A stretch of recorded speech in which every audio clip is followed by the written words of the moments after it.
Right off the bat, just wake us right up. I like your style. Like maybe it's the ears.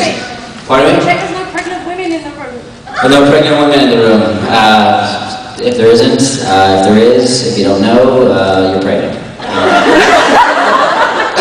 Okay, we'll give you a little flavor of the Ghostfacers. It feels like the acoustic version because we're on these high chairs. Yeah. It's like we got a guitar. I will stand for this. Ready?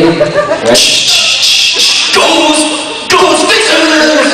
We're the ghosts when the others are not!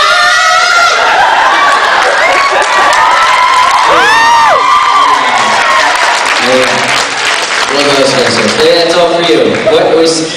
What's your name? Carissa? Carissa. Carissa, that's right. Yeah. There you go. Any other questions for us or curiosities? No, it's good. Hang out here. Yes. Question. Yes. I should buy a boat.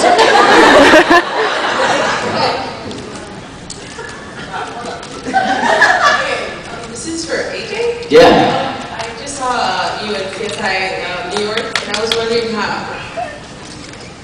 how do you feel now that you have a credit and that you're on there all the time, and how has it changed? Like, I'm sorry, I'm so nervous. No, don't be nervous. What's your name? What's your name? Elizabeth. Elizabeth. Hi, Elizabeth. Hi. It's okay.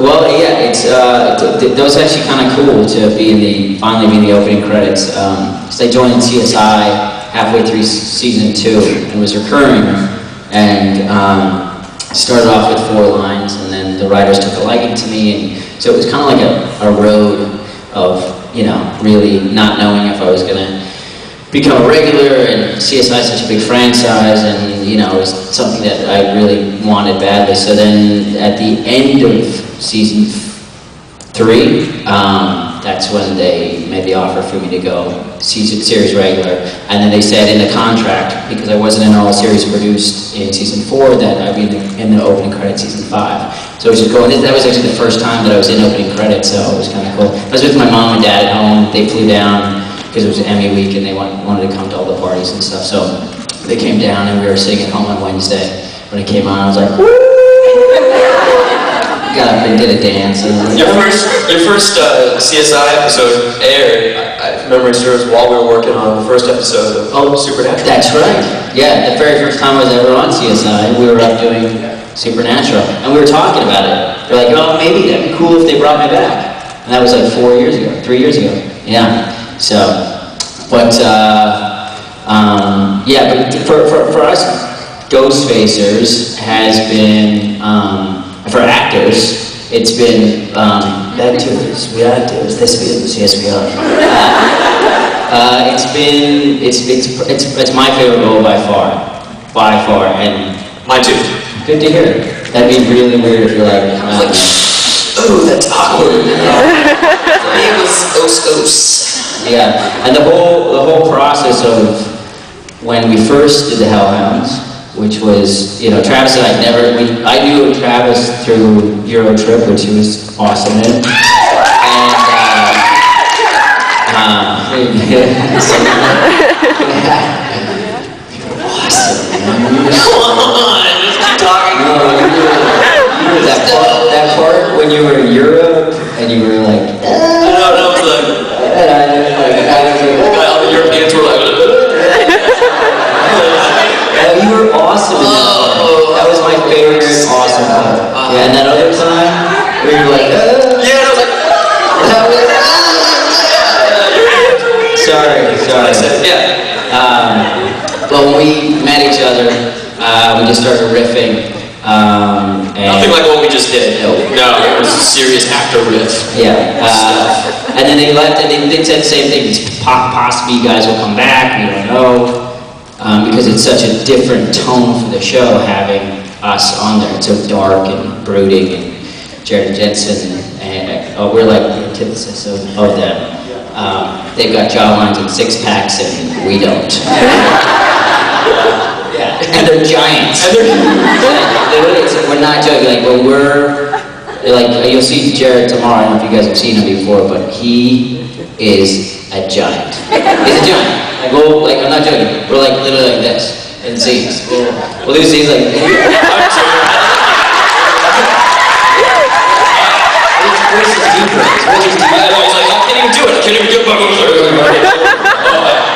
He picked AJ up one time, and I thought AJ was going to die. He picked him up with one arm. He was just clowning around. He's like, oh, AJ, you said.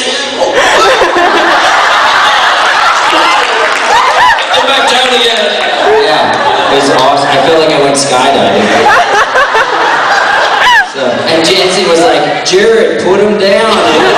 Yeah, Jared. And he was like, I'm just climbing him up. So huge. That's his life. Yeah, but speaking of those two guys are probably the nicest guys. Bar none. Yeah, they're really salt of the earth, good old boys from Texas, and they, for characters like us to show up on their show and kind of, in a sense, take over for that, especially the Ghostfacers episode, and them to be so gracious and be down with it, and because it did change everything about the show for that episode, and they embraced it fully. So those guys, you know, really had a lot to the sort of the success of it being so welcome. Because a lot of actors show up on the show and they're just like, okay, I'm the star and you're not, and they weren't there. Super cool. Well, another thing I thought was really cool about them too is they took to the format right away. I mean, they're really funny guys. And, you know, with the whole improv and stuff, I mean, they had a lot of fun with that too. They were really good, they're really funny. Yeah, there's a lot, like, the script was really well written, so it was like scripted improv, and because the way that it was shot, the actors, we actually filmed that episode.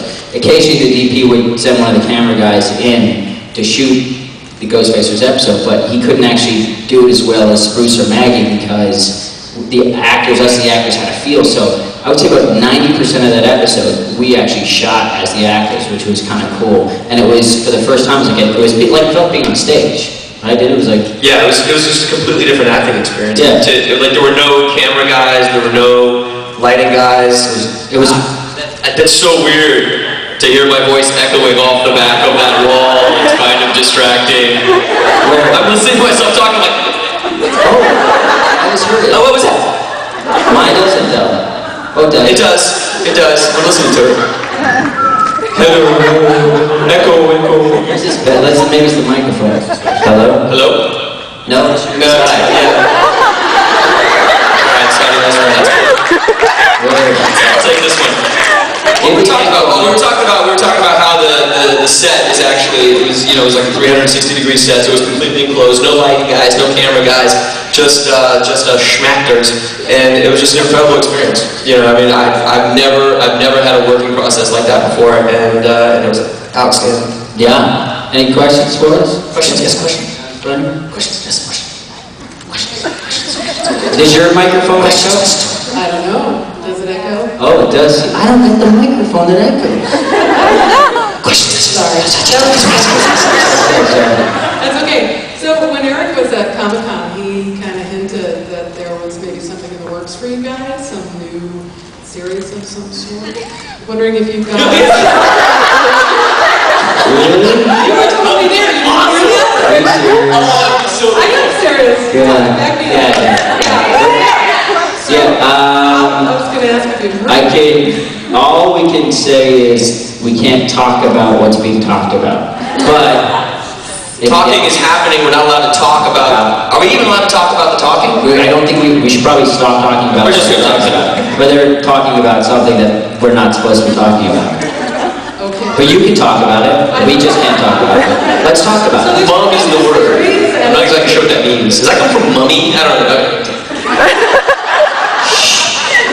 I don't know how to respond to that, so I'm just going to... In all truth, there's a lot of exciting stuff happening with the Ghostfacers, and it really, honestly, truly has to do with the fan response that you guys have given. So appreciate that. That's all you guys have. That's truthful. We had a meeting with Kripke last week, and after Comic-Con, the whole thing, he just said, in the room. He was like, it just comes down to the fans, and he said our characters, the way that the fans have responded to these guys, that we would be crazy not to explore it further. So I'll leave it at